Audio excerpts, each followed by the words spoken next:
Across the UK, bars and restaurants may still be open, but last night the advice from England's chief medical officer appeared to be try not to eat out to help out. Don't mix with people you don't have to for either work or for the sort of family things that really matter to you. Number 10 deny there's been mixed messaging. The Prime Minister in a vaccination centre earlier urging caution but saying people could still go to Christmas parties. If you want to go to an event or a party, then the sensible thing to do, if that's a priority, the sensible thing to do is to get a test and to make sure that you're being cautious. Scotland's First Minister says Christmas parties should be deferred. Please reduce your contact with people from households other than your own as much as you possibly can. The upshot, customers cancelling in their droves, potentially crippling for the hospitality sector at what should be their most profitable time of year. It's really heartbreaking. So Christmas is basically off? It very much is. This theatre restaurant in Kilmarnock, which uses the money it makes to run an array of charity services, is all but closed.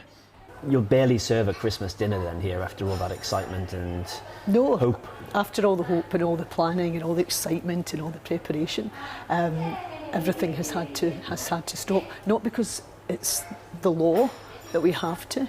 We've been given kind of a choice and we understand why, but financially it's quite catastrophic. Will there be a rescue package then for businesses drained of Christmas trade? The Scottish Government has found £100 million but is asking for the Treasury to step up. But no Chancellor Rishi Sunak and no new finance at yesterday's Downing Street briefing. We're told he's in California on government business. The UK government says it's brought forward money that was due to go to Scotland in January. The Treasury says there's already £400 billion of COVID support for businesses, and the Chancellor's been on a call with members of the hospitality industry this afternoon.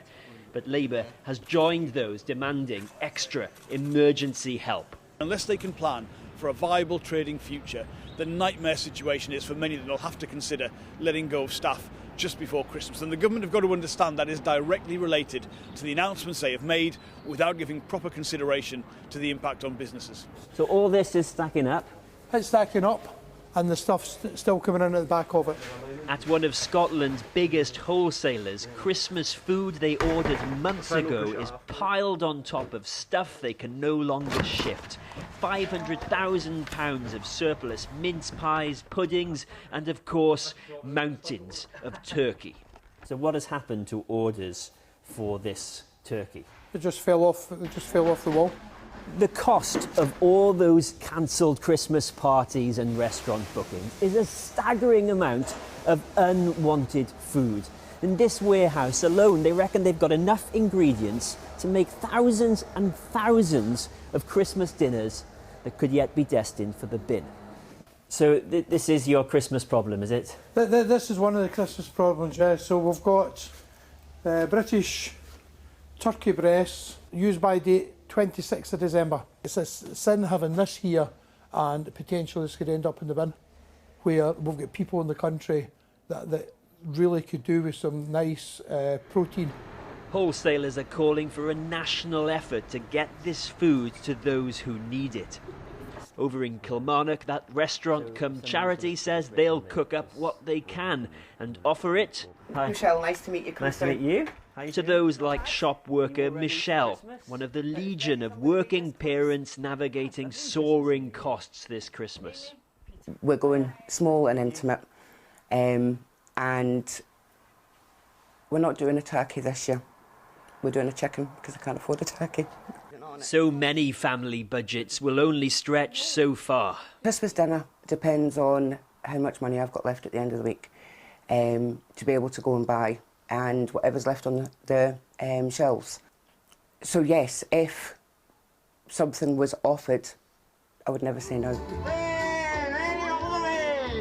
This fella is doing his best, but festive cheer is dwindling, at least in the beleaguered hospitality sector, where demand is growing this Christmas for the gift of a financial lifeline.